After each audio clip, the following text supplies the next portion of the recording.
안녕하세요, 여러분. 굿모닝 행정학 진행하는 여러분의 영디 최영입니다. 자, 우리 오늘 70일 대작전이 됐어요. 네, 그죠.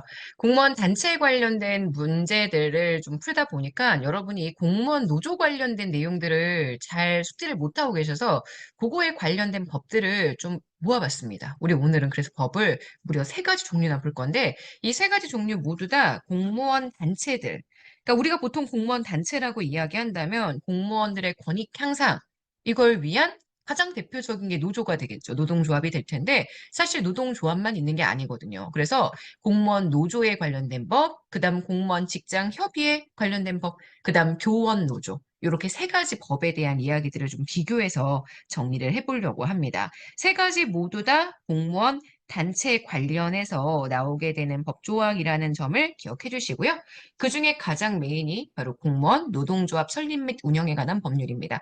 사실 개정되고 난 게 개정이 지금 날짜 제가 일부러 삭제하지 않았는데요. 지금 개정이 이 시점이거든요. 2021년 1월 5일 이때 공무원 노조법에 굉장히 다양한 변화가 생겼기 때문에 제가 수업 시간에도 이 부분을 꽤 자세하게 설명을 드렸는데 이 부분 관련해서 아직 일반 행정직 문제로 자세하게 출제가 된 적은 없었습니다. 하지만 국회직 같은 문제들을 보게 되면 이 공무원 노조에 관련된 내용들을 계속 언급하고 있어서 볼 필요가 있을 것 같아서요. 개정의 취지, 그리고 공무원 직장협의회법과 교원노조법이 뭐가 다른지 요거에 대한 이야기를 해보도록 하겠습니다. 이 법은 말 그대로요. 공무원의 노동조합 설립을 위한 법입니다. 이 법은 공무원의 노동기본권을 보장하기 위해 노동조합, 노동관계조정법 단서에 따라 공무원들의 노동조합 설립 및 운영에 관한 사항을 정하기로 했고요. 여기서 얘기하는 공무원은 누구냐? 국가공무원 들어가죠. 지방공무원 들어가죠. 하지만 노무에 종사하는 공무원이나 혹은 교원, 노동조합 설립 및 운영 등의 법률에 적용을 받는 교원 공무원을 제외.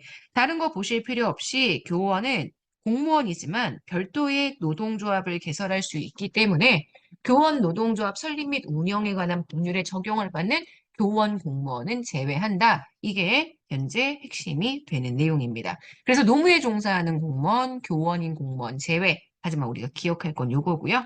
노동조합은 정치 활동을 하면 안 되고요. 노동조합 설립에 대한 내용 나와 있죠. 노동조합 설립하려면 지금 보시는 것처럼 국회, 법원, 헌재, 선관위, 행정부, 특별시, 광역시, 특별자치시도, 특별자치도, 시군구, 자, 특별시, 광역시, 특별자치시도, 특별자치도의 교육청.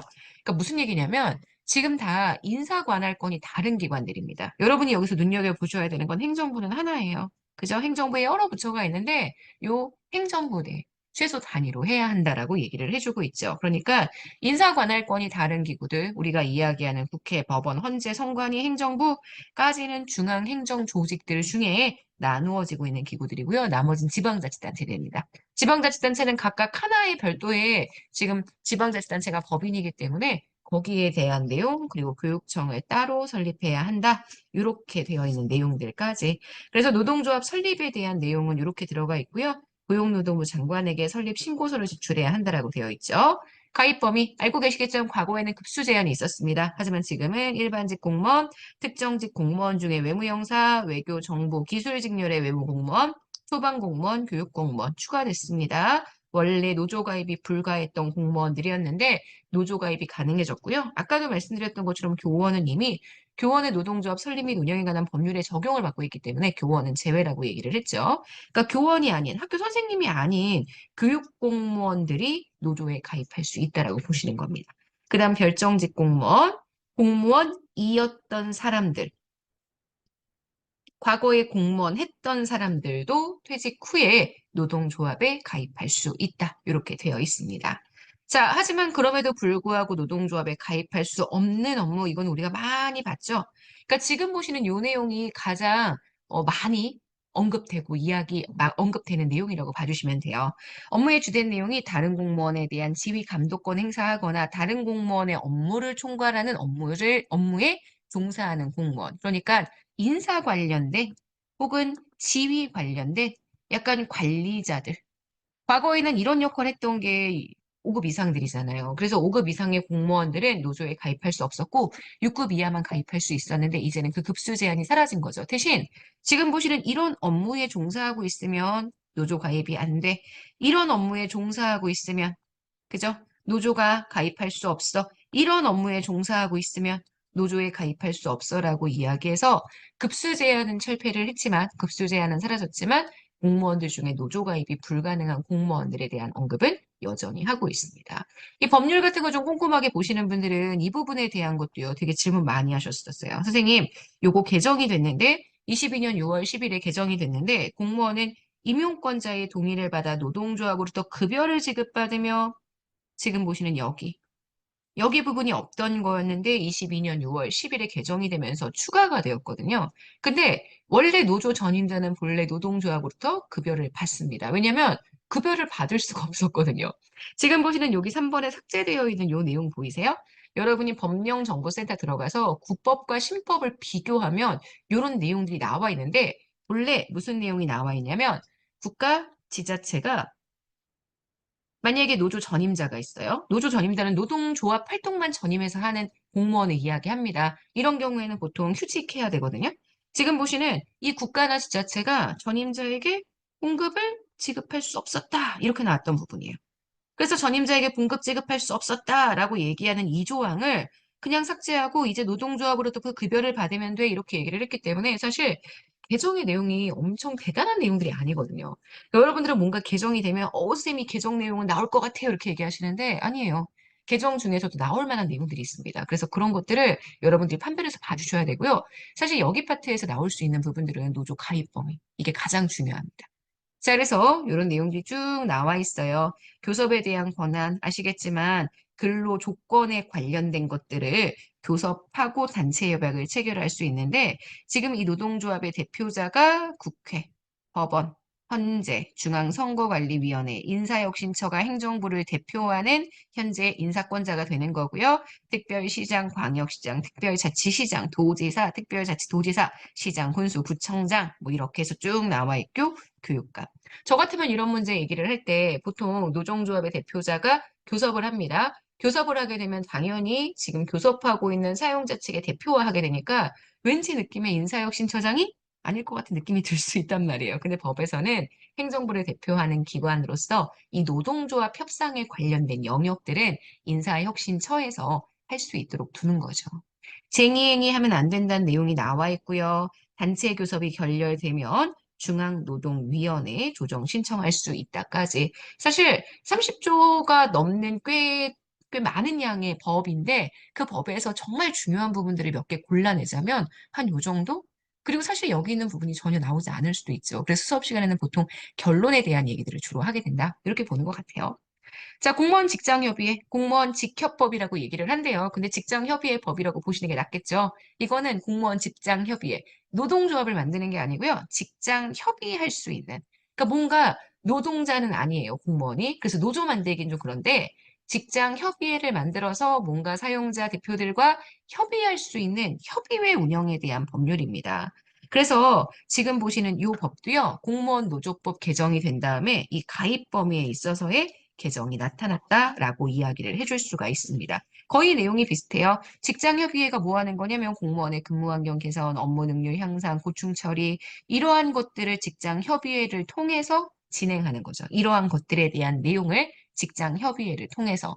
그래서 협의회는 기관 단위로 설립하되 하나의 기관에는 하나의 협의회만 설립할 수 있다. 이런 내용도 나타나 있고요.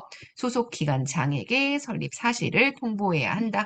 그래서 지금 보시는 여기에 기관들이 쭉 나와 있습니다. 이 기관 내에 하나의 설립된 협의회를 대표하는 하나의 연합 협의회를 설립할 수 있으니까 각 기관마다 협의회를 만들 수 있고 그걸 연합해서 지금 움직일 수도 있다는 얘기가 나와 있는 거죠. 자, 그다음 이 직장 협의회에 가입할 수 있는 공무원, 일반직 공무원이고 특정직 공무원. 그래서 이게 22년 4월 26일 개정입니다. 여기 보이세요? 짜잔! 여기가. 지금 보시는 여기 소방하고요. 교육공무원이 본래 노조 가입이 가능했죠. 지금 보시는 여기는요. 외무 영사직렬의 외무공무원, 경찰공무원, 소방공무원 이렇게 셋만. 그러니까 이들은 지금 현재 직장 협의회는 만들 수 있습니다. 하지만 노조에 대한 부분 노조 따로 챙겨야 되기 때문에 지금 보시는 이 경찰 공무원 보이세요? 여기는 노조는 안 돼요. 하지만 지금 보시는 직장 협의회는 만들 수 있다. 이게 법에 나와 있는 내용이라고 정리를 해줄 수 있습니다. 그리고 예전에는 직장 협의회는 노조가 없는 곳에서만 만들 수 있었어요. 그게 요 내용이거든요. 지금 노동운동이 허용되는 공무원은 협의회에 가입할 수 없다라는 조항이 있는데 22년 4월 26일에 이 조항을 삭제하게 되면서 결국 노조 가입되어 있는 공무원 역시 공무원 직장 협의회에 그러니까 노조 운동이 허용되는 공무원 역시 직장 협의회에 가입할 수 있다라는 거. 노동운동이 허용되는 공무원을 가입시킬 수 없다라는 조항이 삭제되었기 때문입니다. 누구나 자유롭게 가입 탈퇴할 수 있고요. 협의회가 할 수 있는 협의 사항들은 여기 나와 있는 요 내용들 쭉 한번 읽어보시면 되겠죠. 자, 세 번째는 교원 노동조합에 대한 내용입니다. 교원 노동조합은 말 그대로 교원, 국가공무원법에 있는 국공립학교의 교원, 사립학교법에 있는 사립학교 교원들. 그래서 유아교육법상의 교원, 초등부 교육법상의, 초중등 교육법상의 교원, 고등교육법상의 교원들. 이들이 교원에 해당하고요. 이들이 노동조합을 별도로 만들게 되는 거죠. 그래서 교원 노동조합이라고 표현을 합니다. 자, 그래서 지금 보시는 여기 교원 노동조합은 지금 전국 단위의 노동조합, 그리고 특별시, 광역시, 특별자치시, 도, 특별자치도, 광역 단위 또는 전국 단위로 노동조합을 설립할 수 있고요. 이렇게 해서 설립을 하고 나면 교원은 개별학교 단위, 시도 단위, 전국 단위의 노동조합을 설립할 수 있다라고 얘기하는데 이 내용을 잘 보시려면 이렇게 정리를 해주셔야 돼요. 지금 1호, 2호 여기에요. 여기. 유아교육법에 따른 교원이나 초중등 교육법에 따른 교원은 여기까지. 그리고 지금 보시는 여기 2하고 3. 2조 3호니까 2조 3호니까 3호. 여기만 보시는 거죠? 여기 교원은 개별학교 단위, 시도 단위, 전국 단위 노동조합 설립할 수 있다라는 거. 여기도 마찬가지로 왠지 교육부에게 설립신고서 제출해야 될 것 같잖아요. 노동조합은 다 고용노동부 장관. 그래서 이 노동조합에 가입할 수 있는 사람의 범위를 교원, 그리고 이전에 교원으로 근무했었던 사람. 그러니까 노동조합은 이전에 노동자들이 가입할 수 있고요. 마찬가지로 교원 노조는 이전에 교원으로 근무했다가 지금 교원이 아닌 사람들, 이런 사람들이 노조에 가입할 수 있다. 이러한 조항들은 사실 거의 비슷하게 나타나는 내용이라고 정리를 해줄 수가 있습니다. 공무원 직장협의회는 노조는 아니기 때문에 약간 법적 강제력이 좀 적다라고 한다면 교원 노조나 공무원 노조는 조금 더 법적인 강제력이 크다. 뭐 이 정도로 해석을 해주시면 될 것 같습니다. 자, 이 문제는 우리가 풀어봤던 문제인데요. 일부러 다시 한번 봤어요. 자, 14번. 우리나라 공무원 단체. 그러니까 이렇게 법령으로 나왔던 것들이 어떤 식으로 문제에 나올 수 있는지 그걸 좀 생각을 해보셔야 합니다. 행정기관 조직과 정원에 관한 업무를 담당하는 공무원은 당연히 인사, 조직에 관련된 업무를 담당하고 있는 공무원이니까 노조 가입할 수 없고요. 공무원의 말 그대로 복리후생에 대한 것들이 교섭 대상입니다. 그러니까 승진이나 전보 같은 것들, 이거는 불이익이라고 얘기하기 좀 노조가 얘기하는 근무 조건이라고 얘기하기 힘들잖아요. 근무 조건. 이런 것들은 교섭 대상이 될 수 없고요. 자, 교원으로 가입되어서 근무했던 사람은 노동조합 규약으로 정하는 사람은 다시 교원으로 임용되어 근무했던 사람으로서 노동조합 규약으로 정하는 사람은 노동조합에 가입할 수 있대요. 이건 공무원 노조를 얘기하는 게 아니라 당연히 교원 노조를 얘기합니다. 지금 문제에서 보시면 아시겠지만 공무원 단체라고 딱 칭하고 있으니 공무원 단체로 활동할 수 있는 경우들이라면 교원 노조나 직장 협의회나 혹은 공무원 노조나 다 들어갈 수 있잖아요. 요 3번은 교원 노조에 관련된 내용이고요. 국가나 지방자치단체는 공무원이 전임자임을 이유로 승급이나 그 밖의 신분과 관련된 불리한 처우를 해서는 안 된다라고 규정을 하고 있습니다. 노조 전임 활동을 하는 전임자에 대한 내용이죠. 경찰 공무원과 소방 공무원은 둘 다 공무원 직장협의회에 가입할 수 있고요. 소방 공무원은 직장협의회 가입도 가능하지만 노조 가입도 가능하다. 이렇게 해서 구분해 주시면 되죠. 정답 되는 거 몇 번? 5번입니다. 좀 읽을만 한가요? 여러분들이 이런 법률을 이렇게 보는 것 자체도 굉장히 어려울 거라는 생각이 듭니다. 하지만 지금 여기서 제가 말씀드렸던 것처럼 공무원 노조, 공무원 직장협의회, 그다음 지금 보시는 교원 노조 이렇게 세 개의 공무원 단체들이 있다라는 거, 요것만 구분을 하셔도 이런 14번 같은 문제 읽을 때 차이점들이 좀 잘 보일 수 있지 않을까라는 생각이 듭니다. 자, 여기까지 해서 우리 오늘 굿모닝 행정학 마무리하도록 하겠습니다. 좀 어려운 내용이니까요. 올려드린 자료 꼼꼼하게 읽어보시고요. 국가법령정보센터 들어가셔서 법률들을 한번 한번 확인해 보시는 것도 저는 좋은 방법이 되지 않을까 싶습니다. 물론 시간이 굉장히 많이 걸리는 작업이니까요. 그 작업은요. 못 하시겠으면 포기하셔도 괜찮습니다. 근데 제가 지금 여러분들이랑 같이 읽어드리는 건 그래도 꼭 한번 같이 보시면 좋을 것 같아요. 자, 여기까지 해서 우리 오늘 굿모닝 행정학 마무리하도록 하겠습니다. 정말 즐거운 토요일 보내시고요. 오늘 하루도 여러분 거예요. 내일 아침에 만날게요. 안녕.